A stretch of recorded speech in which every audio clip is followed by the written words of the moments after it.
Hello, everyone. Welcome back to the podcast. I am Leo. And I am Sarah. Hello. Sarah, today I want to ask you about a phrase I heard. It is a bit controversial. Oh? What phrase is that? I heard people talking about leftover women in China. Ah, yes. In Chinese, we call this Sheng.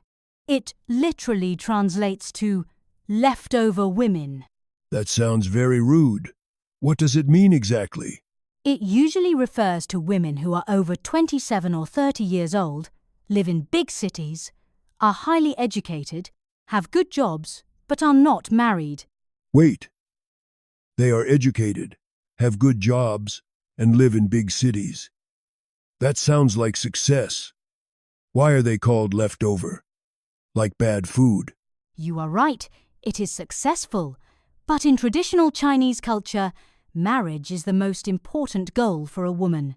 If you are not married by 30, older people think something is wrong with you. That is a lot of pressure. In the West, getting married after 30 is very normal now. Why is it so different in China? That is the big question today. It is a complex issue with many angles. Let's talk about the first reason. Independence. Independence. You mean money? Yes. 30 years ago, many women needed to marry a man for financial security, for a house, for food. But today is different?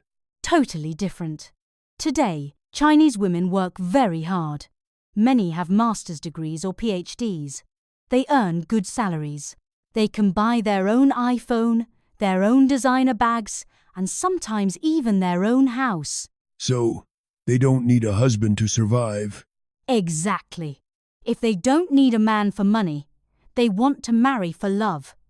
And if they don't find love, they prefer to be single. They don't want to settle. That makes sense. But I also hear that these women have very high standards. Are they too picky? This is the second angle. It's not just about being picky. It's about finding an equal. An equal partner? Yes. Think about it, Leo. If a woman is a manager at a big tech company, she wants a husband who is also smart, ambitious, and successful. That seems fair. But here is the cultural problem. Many successful Chinese men prefer to marry women who are younger, less educated, or more traditional. They want a wife who will take care of the home, not compete with them. Ah, I see. The A group women want A group men, but the A group men want B or C group women. Exactly. So the highly educated women at the top have the hardest time finding a match. That is very difficult. What about parents? I know family is huge in China. Oh, parents are the third big angle. The pressure is intense. How bad is the pressure? It is terrible. Every holiday, if you go home single, your parents, aunts and uncles will ask, "Do you have a boyfriend? Why not? You are getting old." That sounds stressful. It is. Have you seen the marriage markets in parks? Yes. I saw pictures of parks in Shanghai with hundreds of umbrellas and papers stuck to them. Yes. Parents go to the park on weekends. They write their son's or daughter's age, height, job, and salary on a paper. They try to find a match for their children, like shopping. Wow. So the parents are actively trying to sell their leftover kids. Yes. It shows how anxious the older generation is. They believe a woman cannot be happy without a husband and child. But the modern women disagree. Yes. For many modern women, being single is a happy choice. They have freedom, friends, careers, and hobbies. They are not left over.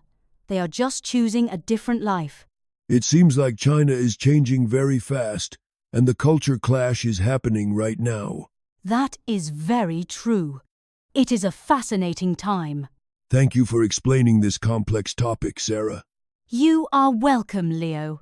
Listeners, what is the situation in your country? Are there leftover people? Let us know in the comments. Thanks for listening to Real China English. See you next time. Bye-bye.